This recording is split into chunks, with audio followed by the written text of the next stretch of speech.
Hello everyone, আসসালামু আলাইকুম। কি অবস্থা সবার? আর ঈদ তো অনেক দিন হয়ে গেল, কেমন কেটেছে সবার ঈদ? আজকে আপনাদের সাথে একটা পার্পল কালারের কেক ডেকোরেটিং টিউটোরিয়াল শেয়ার করব। আর কেকটা হবে 1 পাউন্ডের মধ্যে ভ্যানিলা স্পঞ্জ কেক। এখানে কেকের বেসটাকে আমি 3টা স্লাইসে ভাগ করে নিয়েছি। প্রতিটা স্লাইসে পর্যাপ্ত পরিমাণে আজ মিল্ক সিরাপ অ্যাড করেছি। তারপর মিডলে ফ্রস্টিং দিয়ে এটার উপর আরেকটা স্লাইস অ্যাড করে নিয়েছি।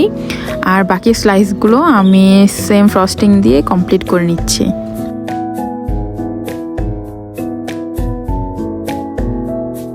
বেসটা কমপ্লিট হয়ে গেলে এটাকে আমি ক্রাম কোট করে ফ্রিজে নর্মাল চেম্বারে রেখে দিব 15 থেকে 20 মিনিটের জন্য। তারপর ফ্রিজ থেকে নামিয়ে পুরো কেকটাকে পাইপিং ব্যাগের সাহায্যে কভার করে নিচ্ছি। আর এই কভারিংয়ের কাজটা আমি সেই একই ক্রিমে সামান্য পরিমাণ পার্পল কালার অ্যাড করেছি। তারপর কেক স্ক্র্যাপার আর প্যালেট নাইফের সাহায্যে পুরো কেকটাকে সুন্দর মতো ফিনিশিং দিয়ে নিচ্ছি।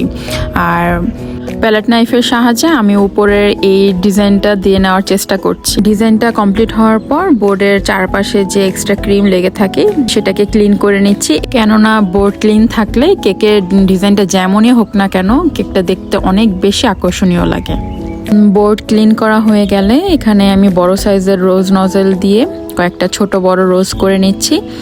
আর এখানে ডিপ পার্পল কালার আমি ইউজ করেছি। আর এই কালারটা আমি কিভাবে এনেছি এটা যদি জানতে চান তাহলে প্লিজ আমাকে কমেন্ট করবেন।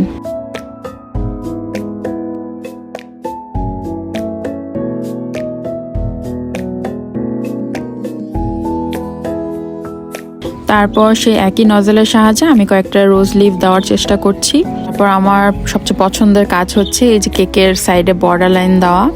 বর্ডার লাইন ছাড়া কেকটাকে পুরোই ইনকমপ্লিট লাগে। আর এর পাশাপাশি আমি সেই একই নজল দিয়ে উপরে কয়েকটা ফুল করে নিয়েছিলাম। আর ক্রিমে সামান্য পরিমাণ ইয়েলো কালার অ্যাড করে এই প্রতিটা ফুলের মিডল পয়েন্টে কয়েকটা কলির মতো ডট ডট করে নিয়েছি, যেন ফুলগুলো দেখতে আরও বেশি ফুটে ওঠে। আর সেম কাজটা আমি বর্ডার লাইনেও অ্যাপ্লাই করেছি। আর পার্পল অ্যান্ড ইয়েলো কালারের কম্বিনেশনটা কেমন লেগেছে আমাকে জানাতে পারেন।